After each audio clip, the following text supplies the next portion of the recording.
Okay, test 1, 2. Yes. Good morning, everybody. It's Coffee and Politics Online with Sydney Walker. And I have another familiar face coming on. You may remember Euan when he was my co-host during COVID. It was a sex education series that I was doing. That was a and that quick update. Time. I now teach sex education in a health class. Awesome. Foreshadowing, I think I call that. So now he's back on the show because he finally decided to pull the trigger, and he is a candidate for School Board Trustee Position 3 in Richardson ISD. Yes, Congratulations. Oh, thank you. That sounds like I won something. But I know, right? But it was always in the making. You had so much passion when it came to educating our children.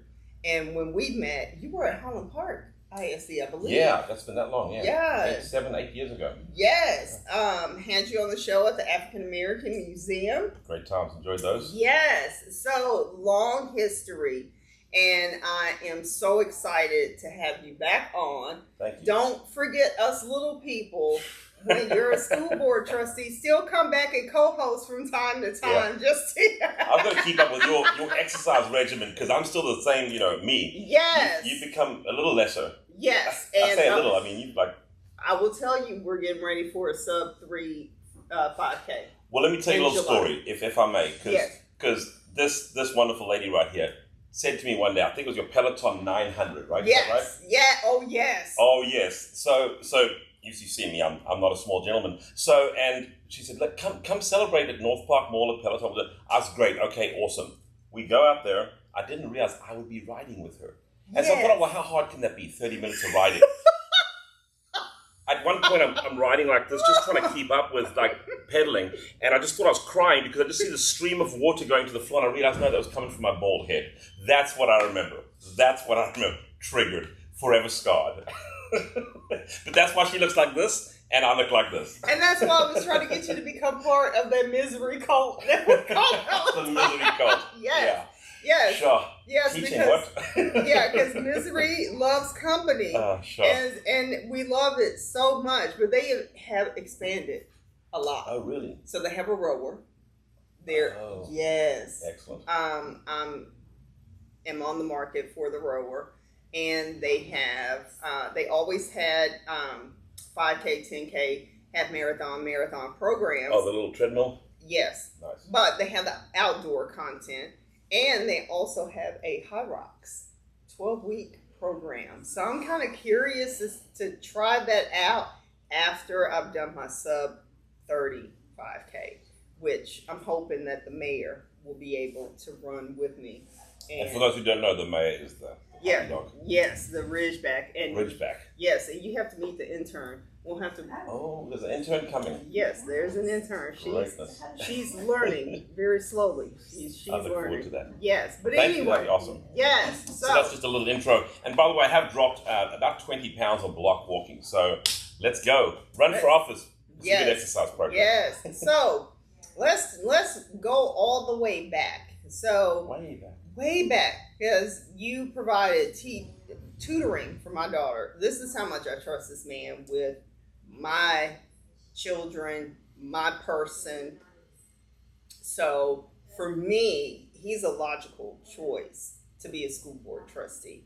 If he was in Dallas, no offense, Ed Turner, but I would want Euan to be my school board trustee. Wow, Ed Turner. Well, no offense, Ed. We love you. No offense. I'm just saying, if he was in Dallas, I would, because and I've known both of you guys roughly the same amount of time, and both are great people. It's just that the children, the schools, the parents, the administrators, it's all a symphony. And the trustees, you are the first strings. You are there, guiding everything with those decisions that impact the classroom. Absolutely. And you know that classroom inside and out. So talk about, your experience and what led you here. Yeah, thanks. How far back do we want to go? I was originally in the business world for about 12 years. I worked for like CompUSA corporate headquarters. I worked for AT&T in the mid-market accounts. Okay. And some downturn in the economy in about 2002 made me reevaluate my life. And I'll never forget, I had a fifth grade teacher, a male teacher in fifth grade, who said, don't ever go into teaching, because I'd expressed an interest. He said, don't ever go into teaching. If you want to support a family, it's the wrong way to go. So that drives my passion today for helping teachers make more money, helping teachers be paid what they deserve, because I remember that kept me away from teaching. Like it keeps a lot of people away from teaching. And it is changing, by the way. So Richardson ISD passed a pay plan that I think helps, and it needs to be continued forward for sure, but it helps meet some of that appreciation of our teachers through financial remuneration, and others through paying them the money they deserve for the job they do. Yes. So that's a side note for that. Yes. But I started doing this in 2003. I went back to college, went to UT Dallas, and graduated actually top of my class, because I have that kind of passion. So 3 years of dedication, working 2 jobs, fighting for custody of my child at the same time. All those things. When you're passionate about something, you find the time, you find the energy, you find the tenacity to get it done. And that's what I did in 2006. I got my certification in 4 through 8 science, elementary, middle school, and now in high school. I spent about 5 years in my history, about 5 years with the district. Before things, for example, I did 5 years at Richardson, and then my mother needed to immigrate to Australia, so I moved to Australia. So that ended my 5 years there. I was in Australia for 2 years. Excuse me. And then I came back to America, and that's when I worked at Highland Park. I did that for 5 years, but Highland Park has this thing where if you're going to work for Highland Park, you have to have a master's degree. And get it within 5 years. Well, that's financially silly for me. At $25,000 for a master's degree, they pay you $1,000 a year more. So do some quick back of the napkin math. It's not really too complicated to go. 25,000, 25 years, and plus interest is going to be 30, 35. That doesn't make sense. So then I went to work for LaGrange. We actually went farming, if you remember, during COVID time. For about 18 months. We had that terrible freeze. I mean, I was doing viticulture. I was taking trips to Texas A&M, learning how vines grow, the pest pressures that we have, getting into the horticultural side of viticulture for a whole year and a half.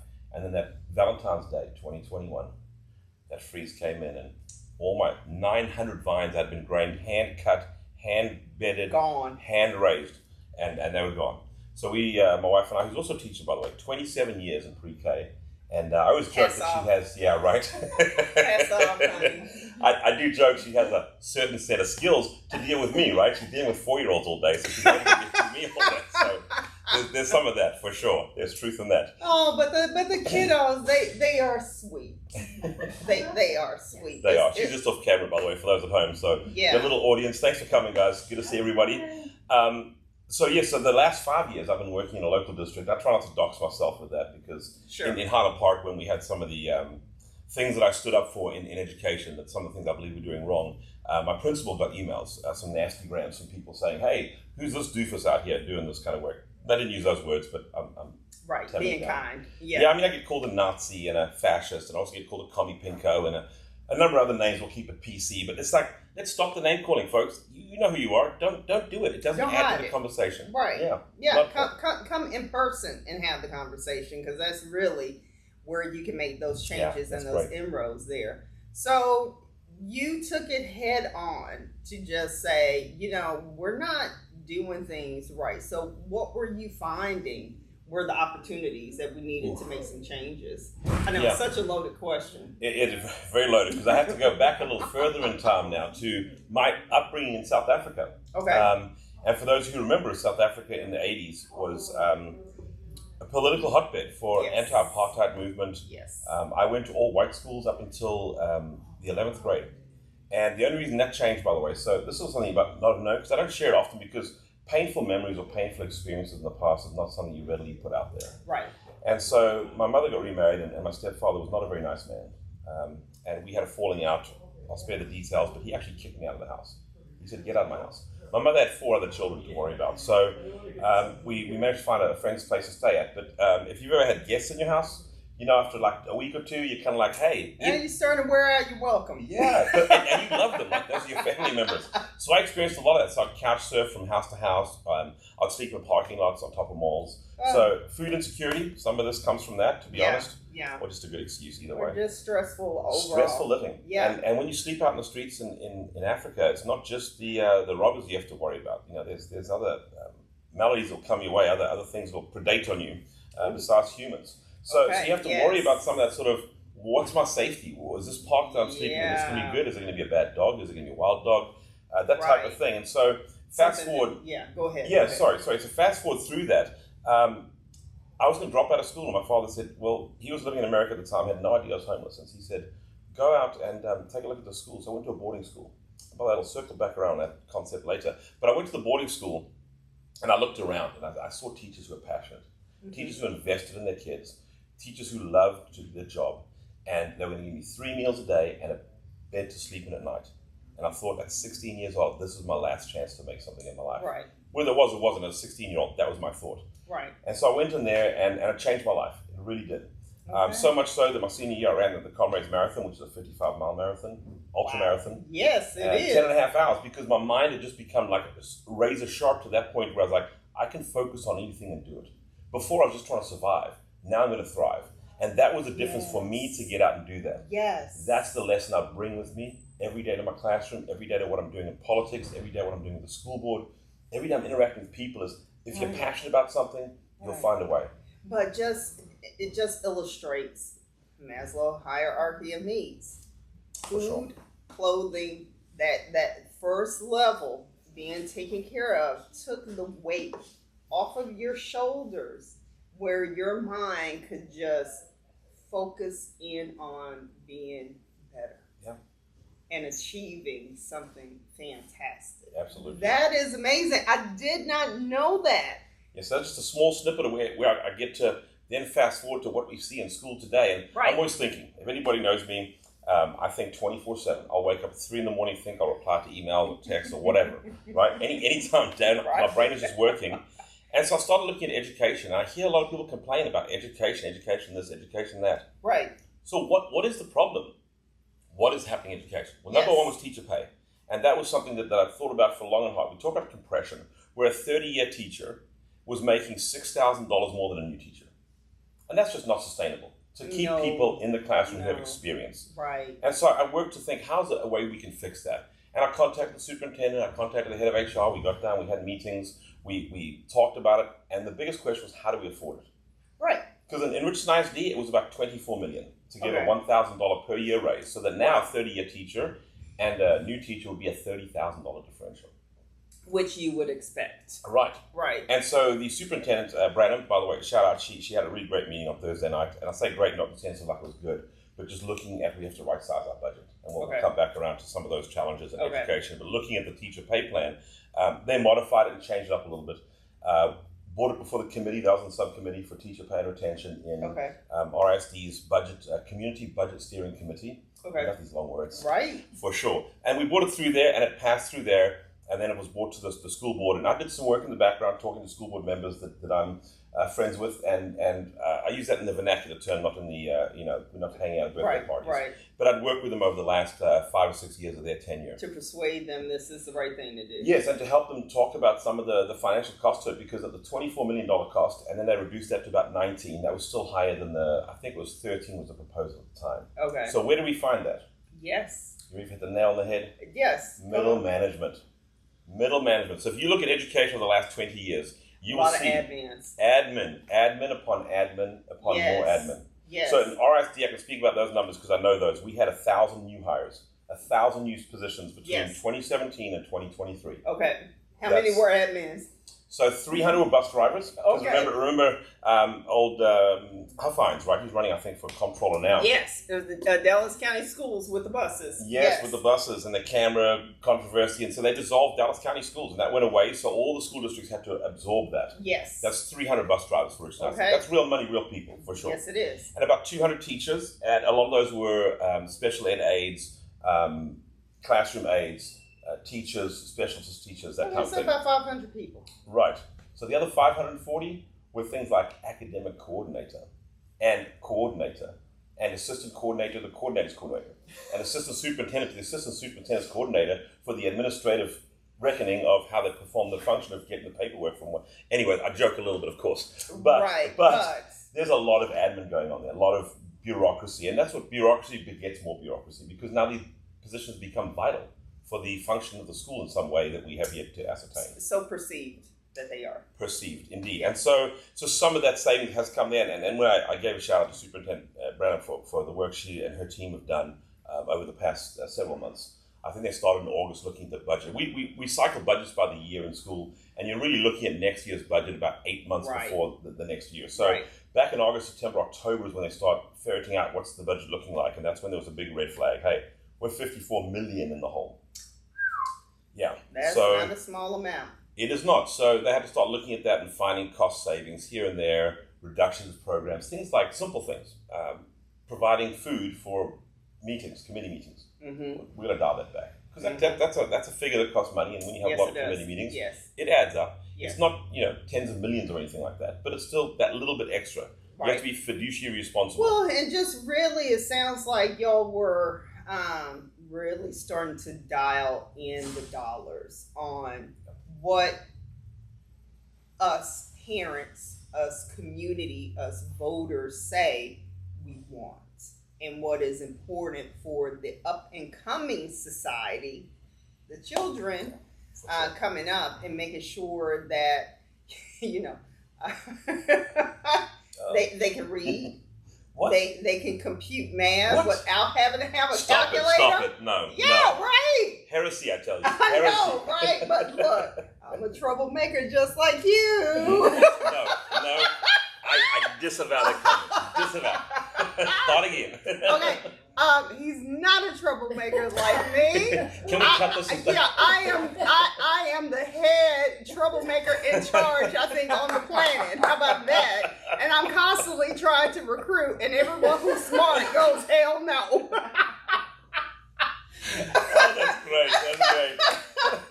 Sorry, that was a moment. Right. So, So I'm a troublemaker in the sense that I am not beholden to anybody. Right. I think you used a great term earlier. I'm not in the control or the auspices of anybody to do their bidding for anything. Yes. I am in the control of teachers and students. Now, the reason why I say teachers and students, not students and teachers, is because the teacher is the one that affects the change for the student. Yes, it does. When you impact the teacher, you directly impact the student. Mm-hmm. The students are the same students we get today that we got 10 years ago, that we got 40 years ago, and that we got 100 years ago. The genetic makeup of a student did not change. No. They didn't suddenly forget how to do arithmetic in their head. No. That didn't happen. No. We changed it. Yes. And in some major ways we changed it. And I think some of those should be addressed. We just passed last month the new curriculum. Okay. HQIM for the ones who are in the high quality instructional materials by the state of Texas through House Bill 1605, which I was against because it's online curriculum. The state does provide some paper copy of all the curriculum currently. But you and I both know when the numbers get tight, what's the first thing to go? Paper. Yes. Let's just do it on the screen. The screen is free. Yes. And we know now that the research is very clear. Learning on a screen is not learning. It is not The tech needs to be addressed. Yes. In elementary school especially. Yes. Technology should be the tool, not the teacher. And we've gone too far down that road. Yes. And we need to come back. Are you advocating for more old school methodology? Old, again, that's a trigger word. Is it say fat old school. Oh, I'm trigger sorry. Trigger words. I'm sorry. More traditional teaching methods. I think is that better? Yeah, the correct term I think is classical education. Oh, okay. Classical. And we actually have Arapahoe Classical Magnet, which is a great school in Richardson ISD. So shout out to those folks. They're doing a fantastic job. They have to do a lottery system at Arapahoe Classical Magnet because they have so many parents that want to enroll their kids there. Wow. We've seen it, right? We've seen it. So Waiting for Superman, right? We saw that movie. Yeah. These are parents who are devastated. I'm dealing with somebody in RSD, near and dear to my heart, so I won't put up the name, but their kid didn't get in. And they were devastated. I mean, it's sad, depressing, but shouldn't all our schools be like that school? Why do we have to have magnet schools to have good schools? I'm tired of a zip code, and I'm tired of a magnet being the determinant for how your student will succeed. Or ACE programs. Oh. See, there's my trigger word. Thank you. Because Richardson has some of those, yes. And it's like you put all of these additional resources into a school that's falling behind. You bring them up to par, and then it's kind of like, okay, well now you're good. And then what happens? The balloon parties, the confetti drops, the bands play, and then reality sets in, and it's kind of like, okay, well you move those teachers out that really changed the tide. And I think it really brought up a good question with how do you attract and hire those kinds of teachers for every day, all schools, and not just underperforming schools? So that's a complex, multimodal, faceted question that you just thrown in the middle. I know. But you're in campaign mode, so I know, right? I know you got it. Some answers. So let me talk about you and me and the ISD. That was that podcast I did after I did your show. Yes. It's sporadic now. I'll do it when things percolate to the top. I'll do better. But it was about connecting the community. It was about putting the ISD and the parents together to affect the best outcomes for their kids. And that really is where the rubber has to meet the road. In other words, parents at home, we need you to reconnect with the school. We need you to come to those PTA meetings. PTA does a phenomenal job connecting the schools and the parents together and making it's not just about the bake sales, it's not just about the fundraisers, but it is about bake sales and fundraisers. So I just had a lady last night at one of the schools where they were short some money for a bounce house for one of their parent celebration days they have at the end of the year. Okay. And I thought, wow, it was $130 or whatever it was. I was like, well, let me pay that. Yeah. I'll go without some coffee and whatever. Because why should money be the impediment to the students having an experiential learning moment? And by the way, a bounce house can be and is an experiential learning moment. You have to learn to wait your turn. You're going to go down the slide. You're going to get back up. You're going to be courteous to each other. You're not going to bop them on the head to try and get ahead. All those learning social skills. You can also talk about science and physics in there. Yes. Yes. Then we started inclined plane, right? Yes. MG sine theta. MG sine theta. Your daughter is going to get triggered any minute now. Any minute now. Look, see? Yes, and there's physics to be had. There's motion. Look, I don't think we need to sit kids down with a textbook to learn social emotional learning. Right. We need more bounce houses, more play. Let's teach them how to interact with each other in informal settings without me, the teacher, telling them, Johnny, you say this to Susie. Susie, you say this to Johnny. Right. Let them find out very quickly because Susie will show Johnny what he can't say. Hey, yes.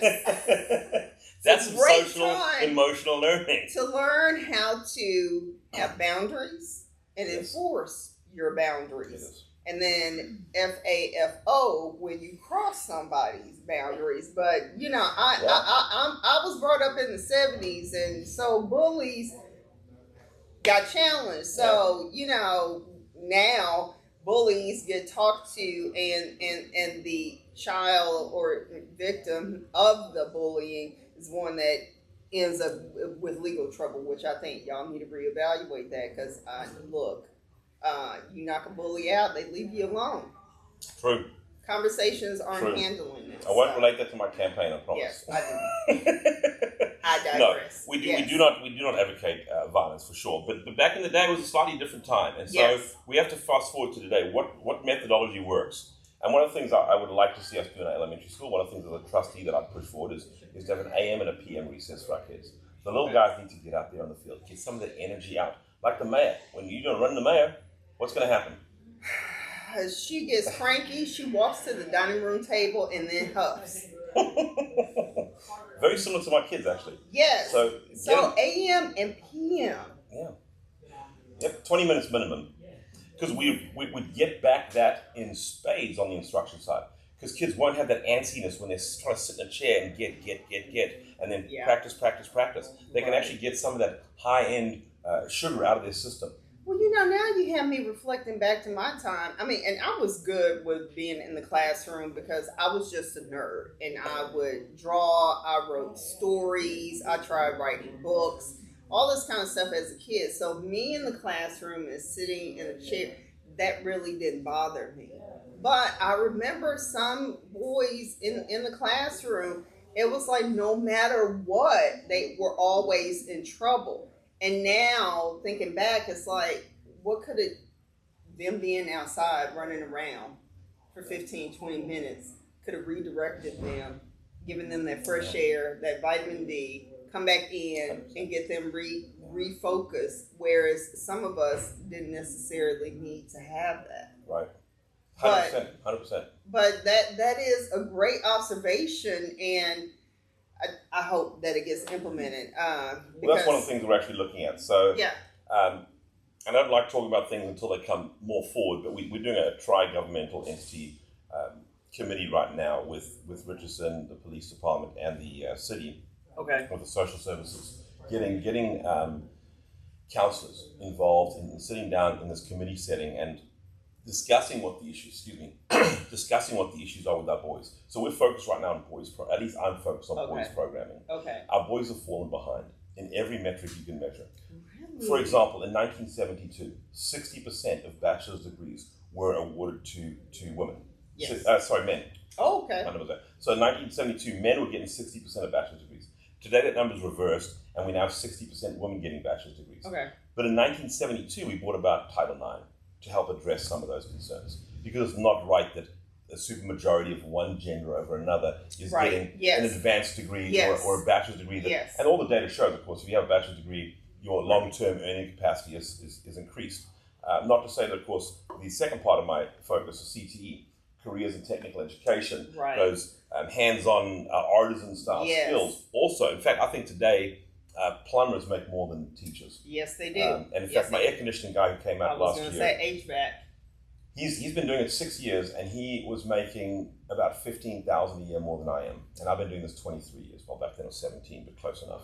I knew an HVAC guy. He would work for 6 months here and then go home back to Egypt for 6 months because he would make all of his money in 6 months that he could take off for 6 months. And so it's really recognizing, the potential with your child and not necessarily living through your child to force them to go a particular path, but let them know what those options are. And I think that's something that now we're starting to see. It's definitely percolating to the top. And I'm hoping that when we look at this boys programming, boys violence prevention in the classroom, I'll share a story I'm sure that everyone out there has heard with the Waffle House shooting in Richardson. So this student was working at Home Depot, finishes shift, 11 o'clock at night, goes to Waffle House, sitting down to eat. And there's these other students came in, and there's some, I say students, they were from up north. The police released a statement, they were from Anna. They were down here doing their shenanigans, and there was some brouhaha that happened, some disagreement, and what's the next thing they're doing? They're pulling out guns. And people are running everywhere, and there's this one student who goes to one of the Richardson schools. He's running, bang, gets shot in the back, hard. He's now paralyzed from his waist down because some boys couldn't handle their differences without pulling out guns and shooting each other. That's what I think of when I think of how hard I need to work, the volunteer work I need to do, the hours I put in to make this happen. When I'm meeting with the chief of police, when I'm meeting with the mayor, when I'm meeting with the city manager, when I'm meeting with the superintendent, when I'm in the space all the time saying, hey, have you thought about this? Have you thought about this? You were really pulling together the village. Yeah, because it takes the village, right? And to make this happen, it takes people like me who can be annoying as heck sometimes, for sure. but who else is doing it? And there are people, don't get me wrong, I'm not the solo guy out there. When I say who else is doing it, I mean, who else is willing to step into that fight? Who else is willing to take in the dings and the knocks that you take for pushing for things that others may disagree with? Fair enough. Right. We have a very diverse city in Richardson. We're the fourth most diverse school district in the state of Texas. And I love that. I've got an African American couple one side of me in my house. I've got a Hispanic couple on the next side. I've got a social worker lady across the road from me, and then there's me, this white African guy living in the neighborhood, right? And I'm now the president of my neighborhood association. So it's diverse. I love it because diversity, inclusion, equity, those are things that can stand for purposeful meaning in a community situation, in a village situation. And folks like me who step forward and go, I see a problem here. Let's address that. And I've always learned the squeaky wheel gets the grease. Yes, it does. But the thing Squeak is, on. and even though I'm a mom, I get called auntie a lot. And I have been in places where I'm chastising somebody's kid, or I'm screaming because a child is crossing the street, not looking, and I'm like petrified to make sure a car doesn't. But I do this with dogs too. So, I get labeled that and called that, but it's just, I remember how I was brought up and how people in my community will pull my coattail, and people still pull my coattail now, to course correct or just give a kernel, a nugget, words of wisdom that you never know when it's going to land and that light bulb is going to go off. Yeah. So it's great that you're pulling everybody together because, as you said, looking at boys, and I know even with DISD, Suspension was really high for boys, corporal punishment, all of these things. And it's kind of like, what needs to be done, because kids don't articulate their feelings. They don't. Not well. No, they don't have that capability. They'll act out. Well, they'll find other ways, for sure. Yes. Yeah. And so it's great to see that from your own personal experience with then going to boarding school and having some stressors taken off of you, and what you were able to become as a result of that. Stresses, for sure. Yeah. And how can you take that experience and translate that for other kids and say, yeah, Johnny is acting out. Let's find out what's really going on with Johnny. Because it's not a thing of he just has ants in his pants. Right. Although that's also factorial. When we said multimodal, multifactorial, this is the kind of stuff we're talking about. It's not just ants in his pants. And sending kids outside to play is not going to be the remedy for everything. It's not the panacea. And sometimes it can be a bit of a Pandora's box. So we want to think about what are we actually doing, purposeful programming. And there's some great people that sit on that horseshoe at Richardson ISD. There's some assistant superintendents that are doing, the terminology, they're doing God's work in there. They're pouring the heart out every day, making things happen. It's such areas as curriculum instruction. Kristen Leeper, shout out Dr. Leeper, working her heart out to get programming that's going to help our kids with not just rigorous academics, but the kind of academics that hits home, the kind of thing that speaks to the student rather than just learning about I used to hate learning Shakespeare, by the way, which is funny because now I love it. But back in school, shall I compare thee to a summer's day? Thou art more fair and temperate. Rough winds do shake the darling buds of May, and on and on. And you'd be like, my ears. Right. Now as an adult, I love it. And so some of that was instilled in me. But finding curriculum that the students are going to engage with, that's a tricky thing to do. It is. And we talked about HQIM, the high quality instructional materials that got passed recently by Richardson. There was that blue bonnet curriculum that a lot of you heard a lot about. So Richardson turned away from the English language reading. Okay. LAR, language and reading. Took away from there the blue bonnet. There was 5,000 mistakes in their curriculum. It was a big story. 5,000 mistakes they made in there. And then we add to that the religious verses, right? And while I think that everyone has a right to worship whatever God and read whatever book, whether it's the Quran, whether it's the Bible, the Bhagavad Gita, whatever it is, those are your rights to do that. But what I don't like is when my government tells me which one to read or which one is preferential to the other, etc. So recognize we were founded on some of these Judeo-Christian values, for sure. But do I want a teacher who can then proselytize it or can then turn it into the opposite of that, right? Mm-hmm. And make it into to a demon and make it into like, oh, look at all the evils that religion has caused. Right. Either side of that's not the job of our government. No. Really and as a parent, that's supposed to be your job. Right. Good. That's your job. Yeah. Raise the kids, for sure. Raise the kids. And we'll educate them. Thank you. Yes. So, and not to just leave that at such a, yeah. But it's harder than we think, right? Raising kids is not easy. And so that's where the You and Me and the ISD podcast try to link that in, is to give teachers, the parents, some skills to help with raising the kids. One of my biggest things I do when I do the Meet the Teacher, and also after Meet the Teacher, when there's behavioral problems in their students, is I like to sit down and talk with the parent and give them some ideas, because there's some very simple things you can do. The one I used to say a lot was just remove the electrons. So if anything that worked on electricity, whether it's your iPad, your iPhone, the light next to your bed, the TV, all of those things. Take it all away. Right? And don't take it away for like 3 weeks. That's crazy. Take it away for 1 day. That way, the initial hit of the pain of missing something is up in the first day. And someone who's an immigrant to this country, I know what that feels like. Because when I left my family, it was very painful the first few months of being here. Yes. And after that, it gets a little easier to moderate those feelings, and you learn to become a new part of your life. So same way when you're trying to remove things from a student's life, from your child's life, to make them think or reflect upon what they've done, shorter is better. Not these long weeks at a time. And it's much easier to enforce a 1 hour break. Yes, or it a is. 1 day break. Yes. We now have a cell phone policy in Texas schools. I'm a big fan. I've been a fan for a long time. Richardson uses the Yonder pouch, so we actually put their phone in a jail and magnetically close it. There's a lot of angst because there's lots of ways around that, granted. Right. But but we still have to do something. We can't allow perfection to be the reason we don't get something done, right? And so ultimately, in our classrooms now, you have to have your cell phone away, and it's been a godsend in the classroom because I now don't have to tell a kid 15 times to put a cell phone away or take it up or any of that. Yes. We just call an administrator, they come and take it. So I think this year, since August, I had 3 cell phone incidences, and 2 of them where they just left their ringer on and somebody called them. So they're not even reached their cell phones at all, which is a great thing. Less of that technology. So now they've become used to it. They're not as so dopamine dependent during the day, looking for that hit. But now I will say, when they go out to the bus stop and you look down, everyone's like this. Because they're trying to catch up. They're trying to catch up and happen. And fair enough, I mean, we do that ourselves.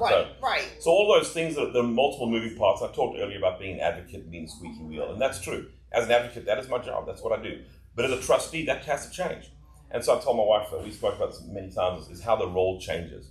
As a trustee, you go from somebody who's trying to get heard to somebody who now has the seat, has the power. Has the power to make that change. Yes. And so now the squeaky wheel doesn't need to be a thing, because now you get to work with a team of 7.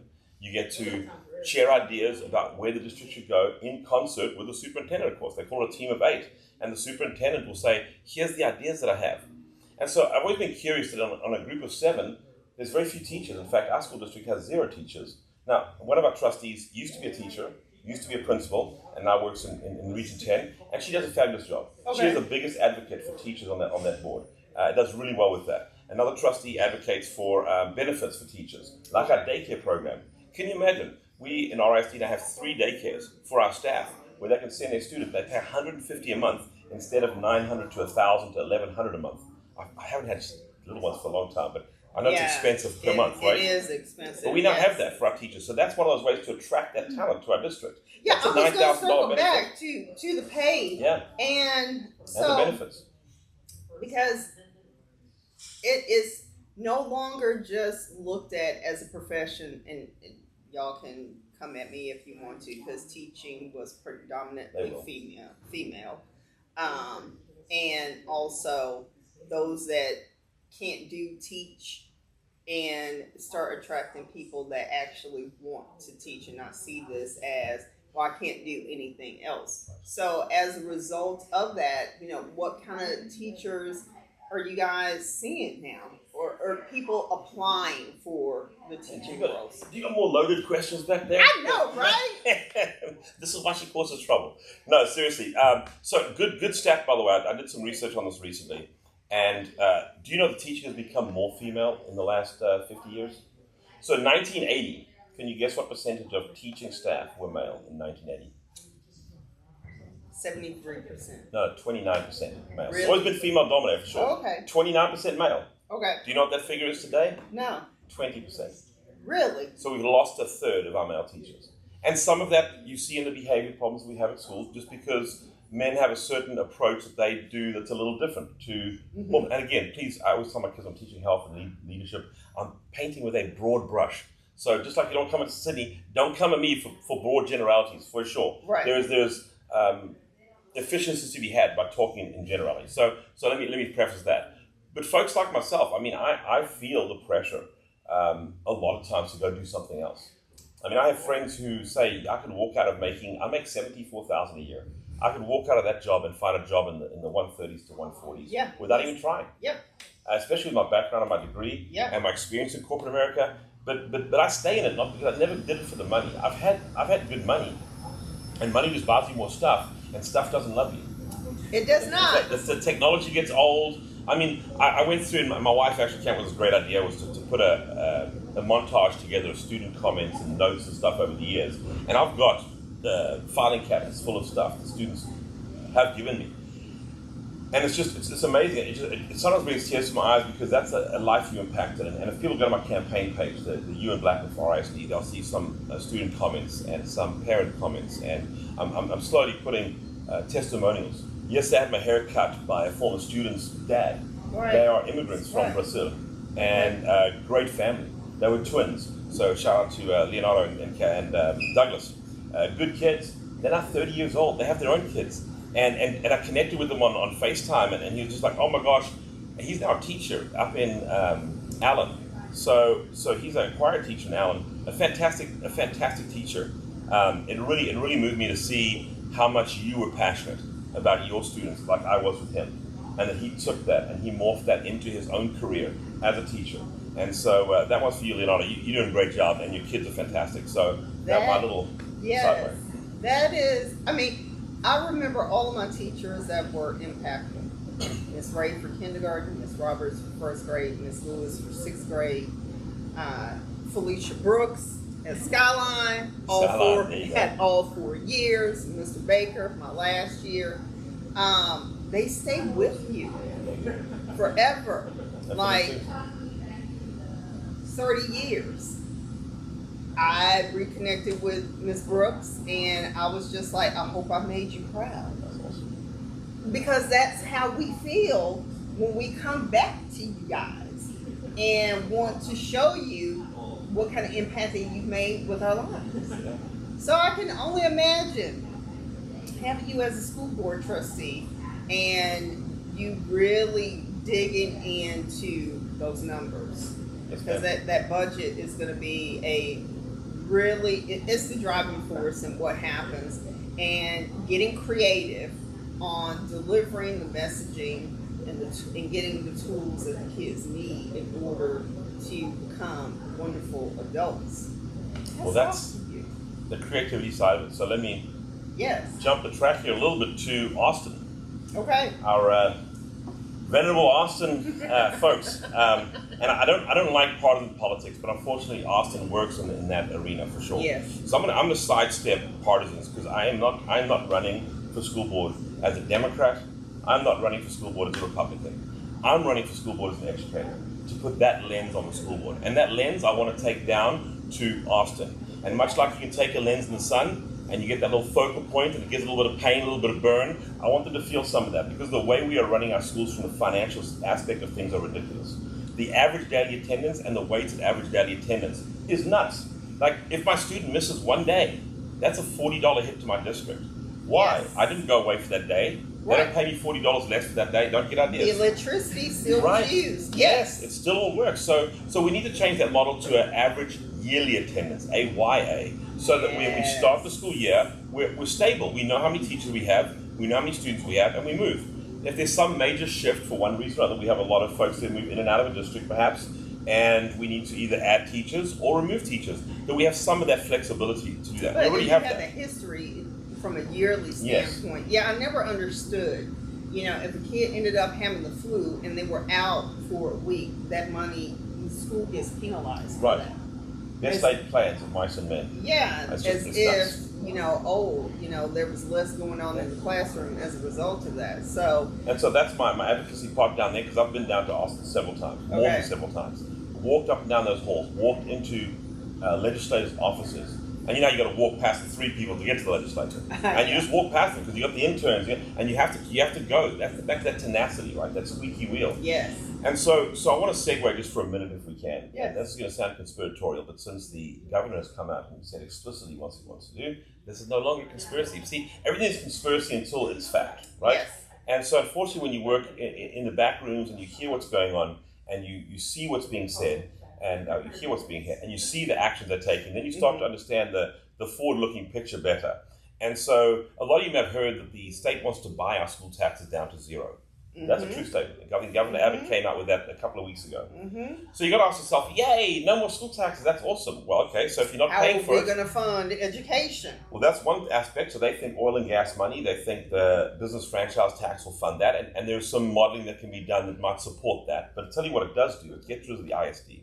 They're going to remove the ISD. This is the long-range plan, because once you no longer pay for your ISD, you no longer get to vote for your school board of trustees, because you're no longer being taxed by them. Yeah. So you no longer have that control. So the state, I believe, will bring it out by saying, listen, here's what we're going to do. There's 1,100 ISDs in the state of Texas. That's 1,100 superintendents, 1,100 CFOs, 1,100 cabinets. That's 1,100 admin buildings. That's 1,100, 1,100. And before you know it, it's savings of tens of billions. And they'll sell that, and then you no longer have your local control. Now it'll go to a regional model. So Region 10 Service Center becomes Region 10 Administrative Educational Center. And that's where they'll manage everything. Austin, through House Bill 1605, will be able to control all the curriculum. You'll no longer have curriculum committees necessary to say what curriculum you want to pick and choose. The state will just tell you this is the curriculum. I've worked in that model before. In countries like Australia and South Africa, they have that model.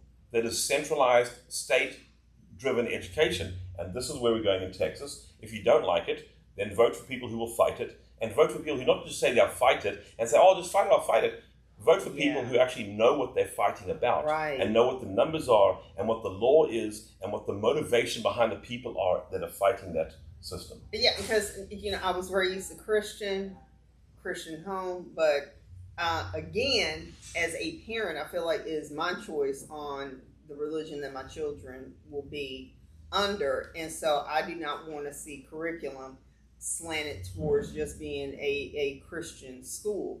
And that even brings up with doing this whole regional thing with the whole voucher program. Oh, yes, vouchers. Yeah, and doesn't rose by any other name. Yes. Some people think it's a panacea, right? They think it's a solution to the problem. So what is the problem? I think this is what I've said multiple times. There was a panel discussion not too long ago that I went to, and I said vouchers is an answer to a real problem. It is the wrong answer. It is 100% the wrong direction to go. But it is people who are on the more conservative side of life trying to find answers to what they see that's fundamentally wrong for them in the school system. And that goes to politics, that goes to curriculums being taught, that goes to how, for example, it wasn't too long ago, we talked about COVID, where parents who showed up at school board meetings were being implicated as, what was the word they used? Domestic terrorists. Yes. And we just had a mishmash of chaos. I abhor chaos, right? I don't think it's a right way to run a country or a school. And we see too much of that. We'll forget about Washington for a minute because that's a whole other chaotic process. Yes. And even looking at Austin, right? It's only a 3-hour drive from here, but that's also a lot of chaos there. And we have to work in that system. But the vast majority of things we do happen at our local level. Yes. Our local level. Yes. And what amazes me about vouchers, because vouchers was an Austin level solution, we came up with a solution here with open enrollment. So that was a mini voucher system. And that was the thing that I never understood, that parents always have had school choice. That's a recent thing, at least in Richardson is a recent thing. I think Dallas ISD had it with magnet choices. Garland did it a few years ago as well. Was it 10 years, 20 years? Long time. So okay, my wife would know these things better than me for that other district, but it's been a long time, and Richardson passed this about a year, maybe 2 years ago, don't quote me on the date. But recently, we allowed students to enroll in Richardson District from outside. So you want a great education, and Richardson provides one of those for sure, then you can come join us. You can apply, and there's an application process to go through. So that's a pseudo voucher system just within the governmental public education. Yes, and our future is definitely public. If we don't educate everybody, then we're going to have problems later in life, because you're going to walk out in the street and we're going to run into fellow citizens who don't have the academic acumen or the academic ability to navigate their way through life. They're not going to be able to understand, how do I pay my mortgage? How do I understand what the mortgage instrument says? How do I get a car loan? What does that mean? Student loans, don't even start on student loans. All of those problems that we can fix. It seems sometimes to me that people aren't interested in fixing it sometimes. They're more interested in the power. Unfortunately, we have had quite a few people in elected positions that it is driven just by relevancy and power.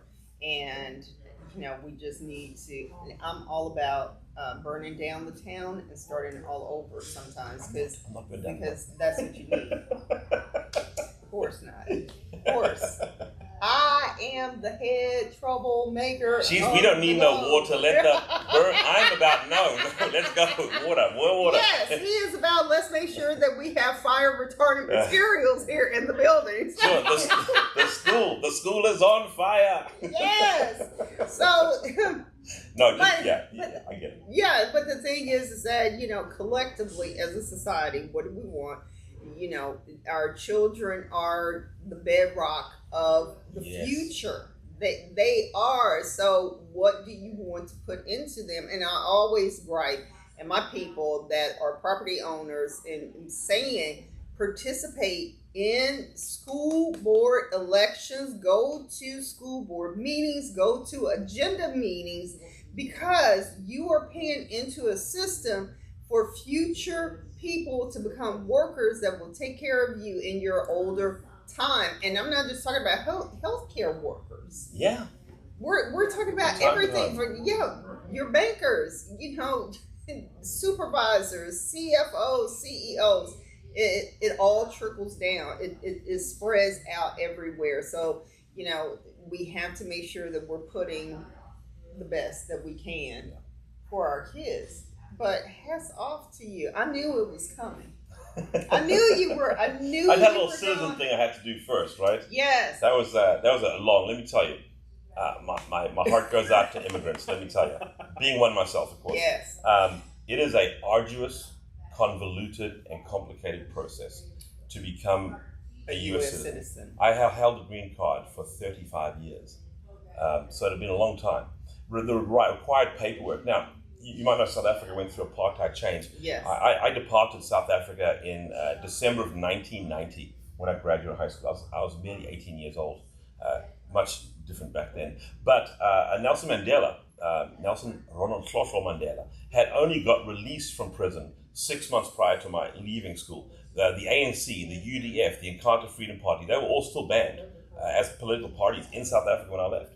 It wasn't until 5 years later that we finally had freedom in South Africa. But in that transition from apartheid regime, a fascist, racist one at that, into freedom, the born free is what we refer to folks now, born after 1995, is until that time, the paperwork disappeared. So in order to get certain documents that the U.S. system requires, it's very difficult, because it's in some storage somewhere, because it's 35 years. So to find those and to produce those, and it's a very invasive process, rightfully so, I think, on many levels. Right. But just to say, it's very difficult. So part of my advocacy for 10 years was knowing that I could never run for the seat because I wasn't a citizen. Okay. And that was, necessity is the mother of invention, right? Yes. So the necessity for me was to work within the system without having the power to vote. And I found effective ways to do that, and some ineffective, don't get me wrong. But you learn from that and you grow from that. Right. So to say I'm the same person when I started this 10 years ago, we just listened to my speech, my very first speech to the school board in 2016 on the 2016 bond for $437 million that bought about 4 indoor football fields. And they were $15 million each. Yeah, because football is king here in Texas. I didn't know that as much as I do now. but, like the No Kings protest, we can change that. We can change that. We don't need football to be the be-all and end-all. It's a great extracurricular. Hey, yes, get out those ants in the pants. Yes. So that brain can, and also and they can knock each other a little bit and boy stuff, right? Yes. So be sure, I'm not against sports. I'm the Comrades Marathon I ran. It's a balance. I'm for sports. It's a balance. Yes. So when I looked at my old physics classroom that I taught in 2008, and they still had broken drawers, they still had faucets that didn't work, gas taps that didn't come on and all properly, the vacuum fume hood was not operational. We had things stored in the back. I've got pictures of all that. Yeah. And I said, well, I'm not against the indoor football fields, but I'm against them over the lab. Yes. That's what I was against. Yes. See, a lot of people get it twisted and they try to take your words and run with it and make it into something new. But no, build all the beautiful Olympic level sports stuff once our classrooms are sorted out. Yeah. Let's do the main thing first, and that's the education of academics. Right. Academics over athletics. Initially, once that's sorted, then we can do all the other stuff. Yeah. All the other things. And I spoke about that. I said, and in fact, to your question earlier, I directly addressed, I said, there was a teacher of the year that came before me that day, before I spoke, that got an award for teacher of the year. I said, if we want to encourage more teachers like this gentleman, imagine now we take that $60 million for those 4 football fields and we add a math wing or a science wing to every one of those high schools. And we say, we've decided as a board to forego the football fields, and now we have the Richardson ISD science wing. You know who has one? Ursuline Academy, an all-girls Catholic school here in Dallas that I taught at for a year, by the way. So this is where some people think that I had this job hopping. When I came back from Australia, I taught at Ursuline Academy for a year, and I was recruited out of that school to go and teach for a former boss of mine who then worked at Highland Park. So some of that is talent is being recognized. That, hey, Euan, come work for us, work for us. So fair enough. But they have an entire wing at Ursuline Academy called the Melinda French Family Science Wing. And for those who don't know, that's Melinda former Gates. Yes. She went to Ursuline. And she spent, I think it was $30 million for this science wing where they had the physics labs, the math, physics and chemistry, biology, and they had a bunch of enriching science programs.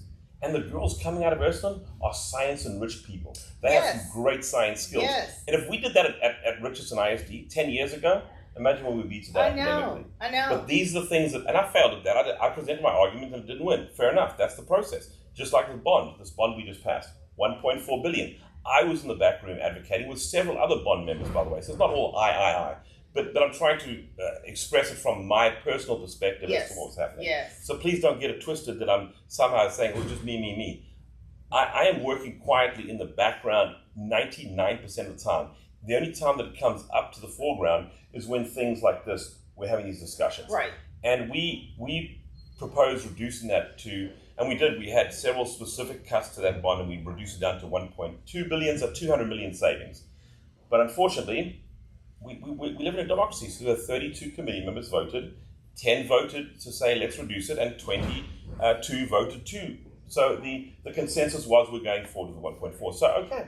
So now I'm going to propose it, and I'm going to advocate it, because that's how the process works. You lose the vote, but then you must get in line and say, we're doing that. Yeah. We can't keep relitigating every vote. We can't keep going back and, this is wrong, don't do this.